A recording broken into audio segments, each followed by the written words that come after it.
Well, good morning, everyone, and welcome to this closing keynote session for our Common Awards Conference. My name is Ian McIntosh, and I'm part of the Church of England's National Ministry team working with our Common Awards colleagues for this session today. I'm very grateful to Anna and to Rachel, who will be interpreting for us. But it gives me enormous pleasure to welcome today Professor Louise Lawrence from the University of Exeter, where she is not only Professor of New Testament Interpretation, but also co-head of department. Louise, it's fabulous that you've given us your time today. Thank you also to Mike for negotiating all the good Exeter connections, which mean that you're here. Your work, I understand, is involved in anthropological approaches to the interpretation of biblical texts, critical and contextual implications for how we interpret those texts, and very wonderfully, that brings you, I think, right into the heart of our conference with your focus and knowledge and passion for embodiment and issues of disability. Louise is going kindly to speak for around 30 minutes. There'll then be a bit of a screen break, and then we'll have some question time. If I could please ask you to mute while she speaks, then we can be uninterrupted. Louise, thank you, and welcome amongst us. Thank you so much, Ian. Now I'm going to try to share my screen, which is always an interesting one. There we go.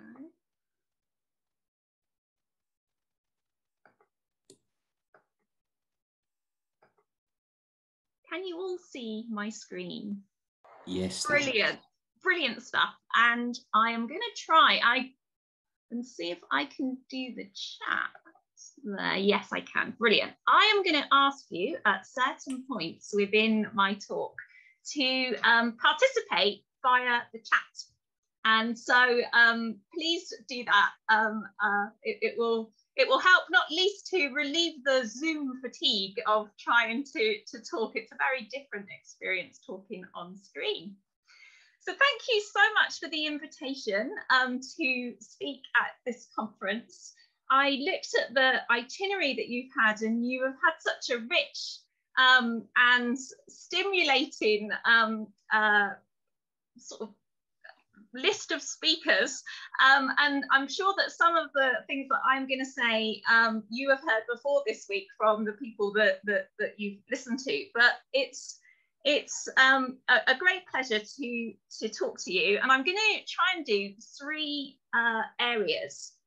And the first one is to think about how institutions, now I work in a university, I know that lots of you are involved in church training, but how do institutions work as tools of power?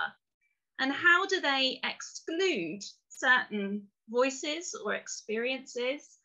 And how perhaps do they privilege others?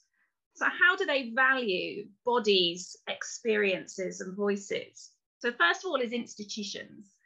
The second area I want to talk about is my own work in disability studies and biblical studies, and particularly how the Bible itself has been used as a tool of exclusion as well as inclusion in the area of disability.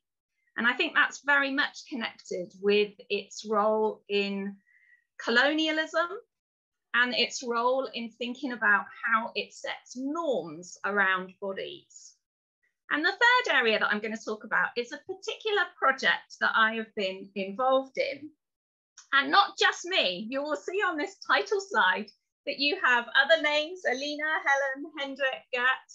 These are my collaborators in a project sponsored by the Global Challenge Research Fund that has been working on disability and religion in Namibia. And I specifically put their names on this because one of the areas I think where institutions, particularly universities, can, in a sense, be very individualist is in the ways in which they prize kind of rock star voices or rock star voices of power. And actually, there's a lot of labour that goes on, and collaboration and shifting of ideas from one to the other. And so postdocs and people that are involved in research projects need that identity to be shown too. So I do not speak alone on the Namibia project. I speak with my collaborators.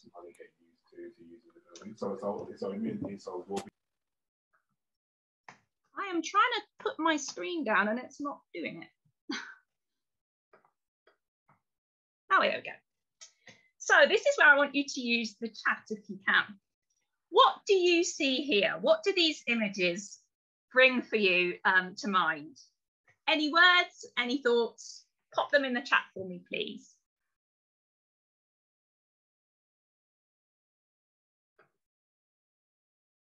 Ivory towers, says Stephen. Yes. Division, dominance, says Sarah. Absolutely. Colonialism, says Mike. Oppression, power, slave trade, exploitation, roads, isolation. Fantastic. Ongoing impact, 6 feet above contradiction, arrogance, the wall, yeah, barriers, spatial barriers. Fantastic. Yes, we often, when we talk about institutions, we talk in metaphorical language. And the metaphor that has often been used for universities is the ivory tower. And it's a very colonial image.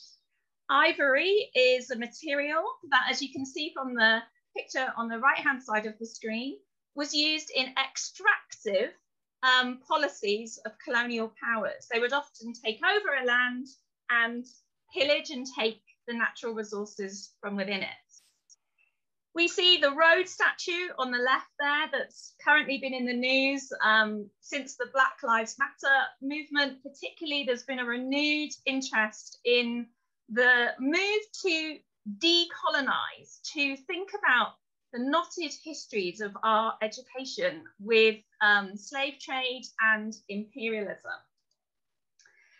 And there's a sense in which those that occupy the ivory tower are very much products of the colonial view of a body that is normal, not least for a disabled academic or person. The ivory tower is very tall. Does it have a lift? Does it have accessibility? The people in the ivory tower have traditionally often been of a particular ethnicity and of a particular worldview.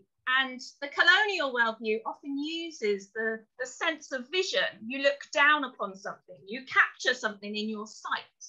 And in a sense, the kind of vertical boundaries that you've put up there, walls, in your language, very much kind of shows that boundedness, the kind of ways in which the ivory tower perhaps privileges and divides. And it's that interest that I want us to think about, particularly in relation to what a good university would look like if this is what a bad university or a university that does harm. What would an alternative look like?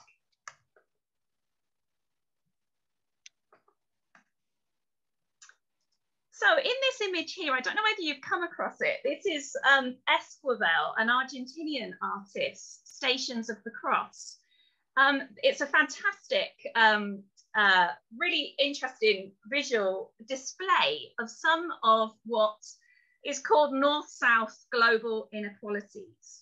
And this image is taken from Matthew 6:24. You cannot serve both God and mammon. And I don't know whether you can see it very well, but it very much kind of splits the globe in half. And you have kind of an industrial looking Victorian colonial individual at the top there on the global north side of the globe. You have kind of myriad and faceless workers that are on the kind of structures, the industrial structures on the right-hand side. And then, as Esquivel often does, he brings the voiceless and often the faceless individuals from the global south into our main view. And so we see there shoe shine workers, people in sweatshops, the ways in which global economies actually perpetuate injustice.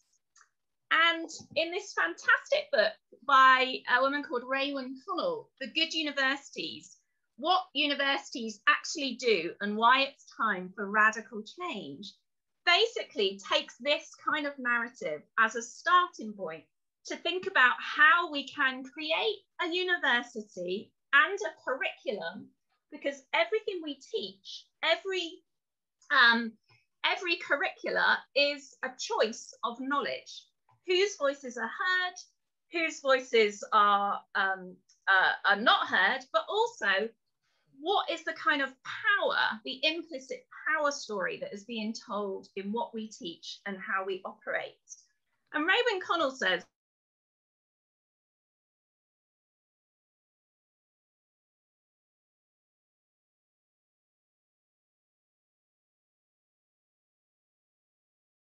intersect and learn from one another.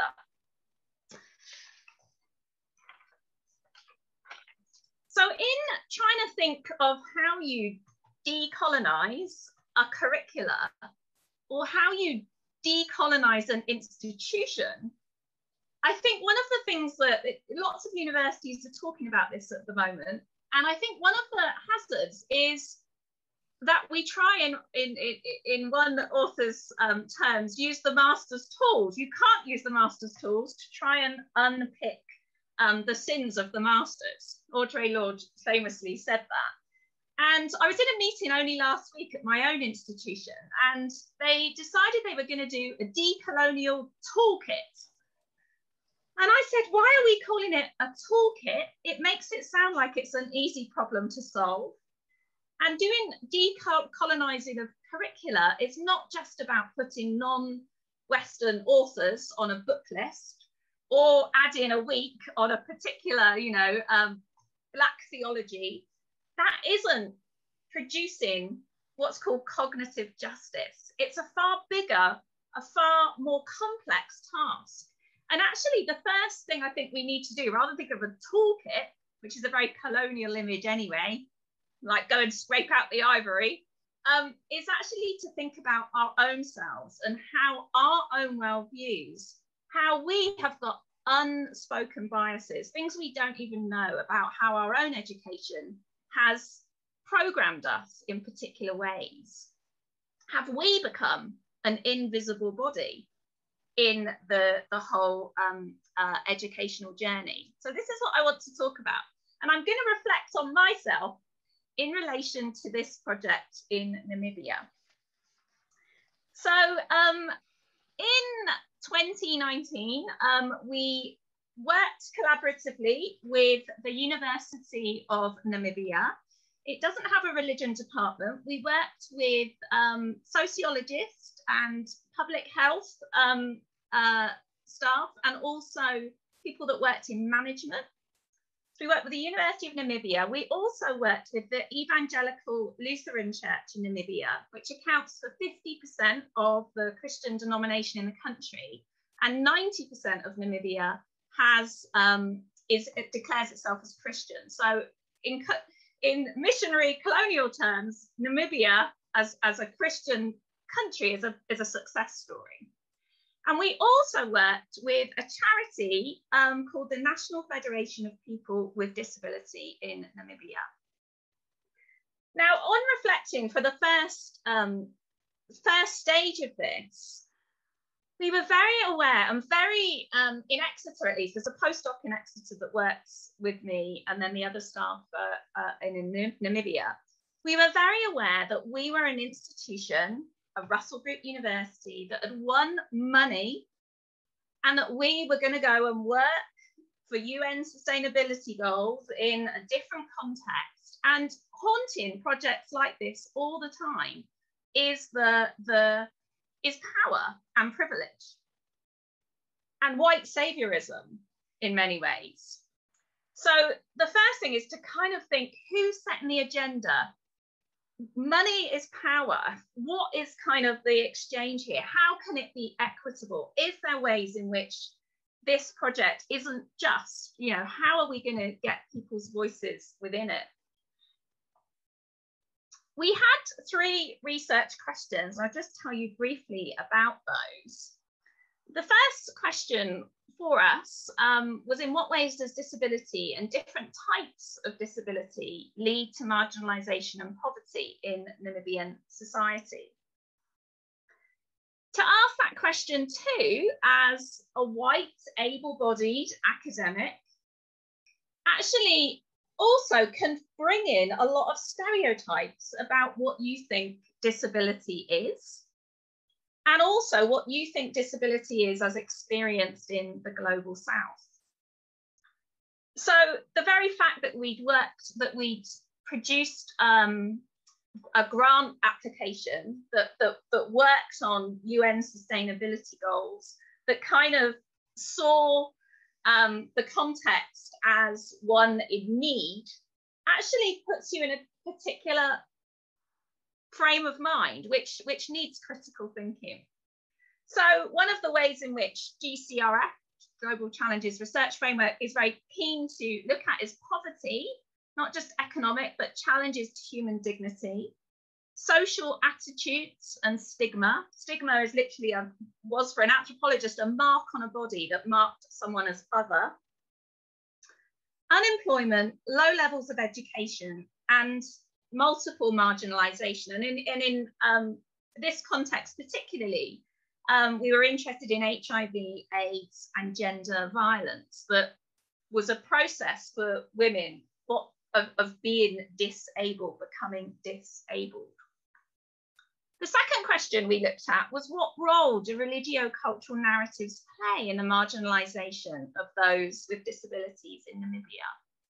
Well, again, thinking about the decolonial framework, the Bible has been, for good or ill, a tool of colonialism within that country. There's a very Musa Dube, a New Testament scholar from Botswana, tells of a proverb that says, when the white man came to Africa, he had the Bible and we had the land. He told us to close our eyes, and when we opened them, he had the land and we had his Bible. So we need to be aware of how the Bible itself, and not just the Bible, but white interpretation of the Bible, has very much brought in particular attitudes to bodies within that context.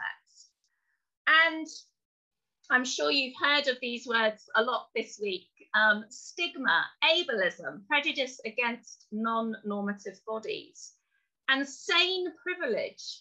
One of the ways, we talk about saneism as a prejudice against those that have been diagnosed with mental illness.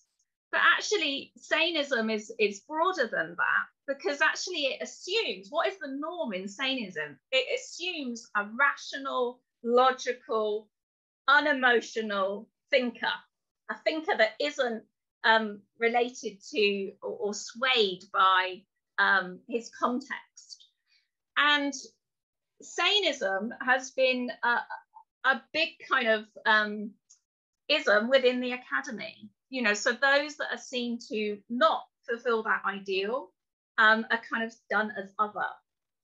And disabling theologies, and a lot of the work that's been done in disability theology, albeit it's always from Europe and North America, has very much had transference, I think, to the Namibian context. There were lots of stereotypes of disability that people, when reading the Bible, would use. Sin, so think of John's gospel, when the disciples and Jesus encounter a blind man, and the first reaction is, who sinned, this man or his parents? Also objects of charity, and also compulsory cure. John Hull's very powerful words that in a great letter, which if you haven't read it, read it. John Hull, as a blind interpreter, talks very engagingly and provocatively to what he calls the sighted saviour. And he says, why, Jesus, do you make everyone normal? Why is everyone healed before coming into your movement? That compulsory cure. And we very much saw that in some of the reactions of the church groups that we worked with in Namibia. We were also interested in how African traditional religion too plays a part in thinking about disability. So we looked at some of the anthropological work on witchcraft, punishment, ancestry, but also particular disabilities that really haven't featured in disability studies because it's been mainly in Europe and North America. And one was albinism. Namibia has the highest incidence of albinism on the continent of Africa. And it's a really interesting kind of literally blind spot in disability studies that doesn't think about the global south. How does it feel to have a skin that is different in a largely Black context? What are the kind of assumptions and stereotypes or opportunities that individuals in that context have? And our third question was, how might religio-cultural resources on disability be employed to promote inclusion? And one of the things I think that really came out strongly here, and this really can challenge white saviorism or, oh, let's bring disability studies and theology to an area and it will solve problems. It doesn't. Actually, Namibia was able to solve a lot of problems or make us reflect on our own context. And one was how much the collective context in Namibia and culture of Namibia very much challenged the disability studies of the West, which is very focused on the individual. And so we read in some churches, for instance, Paul's body metaphor of the church, which is very interconnected, very collective. And we were able to track some of the responses, which very much kind of showed an African knowledge base that could much easier kind of understand Paul's collective, interdependent, compassionate church in a way that perhaps an individual culture couldn't. And that one person told a great proverb, which I love, and I think Paul would have liked it too. It says, when a tiny toe is hurting, the whole body must stop to attend it. When a tiny toe is hurting, the whole body must stop to attend it. He also very much talks about the African cultural value of Ubuntu. You are you because of who we are. We as a collective rather than an individual body. And I think these kinds of perspectives can have a real traction in making Western disability studies think about how it very much focuses on the individual or the social in a particular way, the social as in access rather than actually a community. We also, oh, sorry, I didn't do that. I should say too, this is one of our project partners wearing merch. Can you imagine? We have a project with merchandise and we had these t-shirts printed, reclaiming the Bible, one contextual Bible study at a time, to show that whilst the Bible has been used as a colonial tool with a white interpretation, actually through contextual readings with local groups, people can make the Bible their own in their own particular worldview. And, you know, the biblical interpretation is not the proviso of just the white Western scholarly priest or professor. It's part of the people's experience. There's an African proverb that says, when one person dies, two libraries of experience die with them. It's not just written text, it's what people's lived experiences are. Okay, finally, I want to think about how our research collaboration between Namibia and Exeter, what issues it raised for what I call cognitive justice, i.e. a knowledge economy where everyone's voice is given a fair hearing, rather than a knowledge economy in which only particular voices are privileged. And what are the challenges in trying to enact that cognitive justice in research? Well, I think the first challenge was when we think of muted voices or voices that are underrepresented, we often think of those in marginal communities. So we would maybe think of the disabled voice, or we would maybe think of, you know, the African voice. But actually, one of the biggest unexamined muted voices is the one that is the loudest, and that is the Western academic. They're never, if you go to the Society of Biblical Literature conference, it happens every year. Well, it hasn't this last year, it's happened online, but it happens every year in North America. It's a huge jamboree of biblical studies. And you can go to all number of seminars. If you go to a historical critical seminar, though, it will never be marked in that way. It will be the Gospels or Paul's letter to the Romans. But if you're a feminist, or if you are a post-colonial scholar, or if you are a contextual reader, or if you are a disability studies scholar, that name will always preface your seminar. So the Global North is unmarked. You never get the British Biblical Studies seminar. You always get the other. The British will be unmarked. And SBL and other associations are really starting to take notice of this now with the decolonising agenda. So in a statement by the Contextual Reading Seminar, the following was said: we're going to look at, the Contextual Reading Seminar often looked at other voices, and so they decided to look at the Global North, academic settings, masculinity, the dominant race, ableism, cisgender, liberal assumptions. Why is there a resistance to contextualizing these voices, these contexts? What pitfalls are there in doing contextuality? How might our lack of response to hidden context expand or limit scholarship? We were very aware in Exeter when setting up our biblical studies curricula, the first, the hermeneutics course, the interpretation course, started with, you know, historical critical readings, and always then went on to the others. Like, why didn't we start with post-colonialism? Why didn't we start with disability? Why are they always marked as other, or things that come in week 8 of a week, you know, or week 10 of a curricula rather than near the beginning? Why is the Western European context not marked?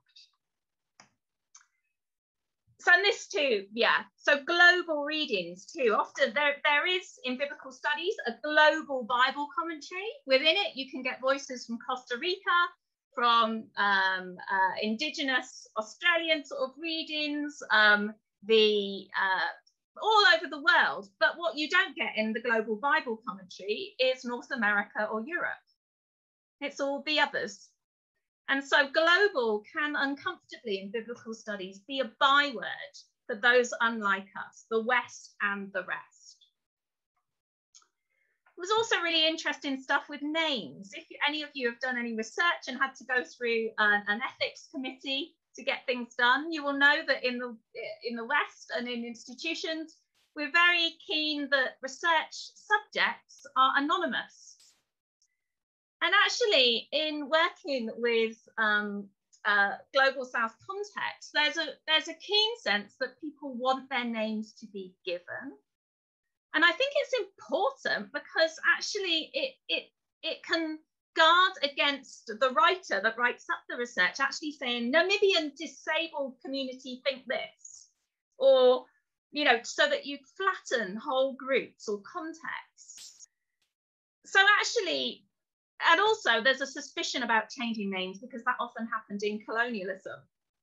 And so people want their names to be given. And I've had 2 PhD students, both working, one in South Africa, one in Namibia, we had to get special dispensation from the university to allow the names to be put into their contributions to be put on in their PhD thesis and put on public display in our repository. I am nearly finished. I know I'm on time. The next thing is Southern bodies and how disability and colonialism very much meet in those spaces where bodies of Southern bodies and disabled bodies are kind of flattened into one group. And we have uncomfortable histories in this area. And you've got on your left-hand side there a newspaper article that came out last year. Namibia wants back skulls held at German universities. This is a very powerful example of how extractive, racist, imperialist university research, wounded bodies. So the Nazi eugenicist Eugen Fischer works in Namibia to hone trials of field research that was later used in the Holocaust. And many Namibian skulls were brought back for testing in Europe in the colonial era for use in research to prove European superiority, to sort of a pseudo-science, a racist science. And justice is wanted by the Namibian government at the moment. They are campaigning for those skulls to be returned to the country, and they want actually them to be buried in a hero's burial in the National Cemetery in Windhoek. Finally, I think that the Ubuntu example was very good, but also when thinking about teaching biblical studies and teaching global kind of South material, we need to not just think about book lists, but also arts and cultural resources. So when teaching Jesus, the visual lexicon of the West is the white Jesus, but actually African-centric films are a really good way to introduce students to not just a Black Jesus, but also a contextualized, often politicized Jesus. And just to give you one example, The Son of Man was a South African film that images Jesus as a Black political activist. The resurrection is actually seen not so much as a bodily resurrection as the message, his freedom message, did not die with him. And actually the mother figure, Mary, that you see there on the right-hand side, on the left-hand side, becomes a key central part of this. In the sort of the matriarchal nature of the context is really signaled. So it gives a very different kind of viewpoint. Embodiment is perceived differently. I had a PhD student, Victoria Omatoso, that has shown this film in both Exeter and in Johannesburg to different churches. And very interestingly, around colonialism, the responses that people have, it was very interesting that the churches in South Africa actually preferred white Jesus films to this Black Jesus film. And sort of we were trying to work out why that may have been the case. It could be very much that the missionary colonial enterprise has imprinted, as it has on all of us, particular ideas about Christology.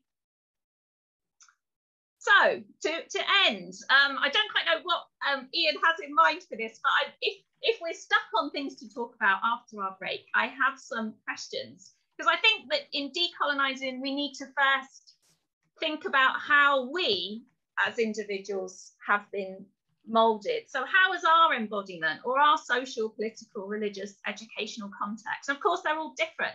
Everyone on this call will have two libraries of different experience behind them. But that makes a big difference to how your knowledge operates and how you shape your worldview and how you shape your view of the Bible. Who or what has been excluded and how and why?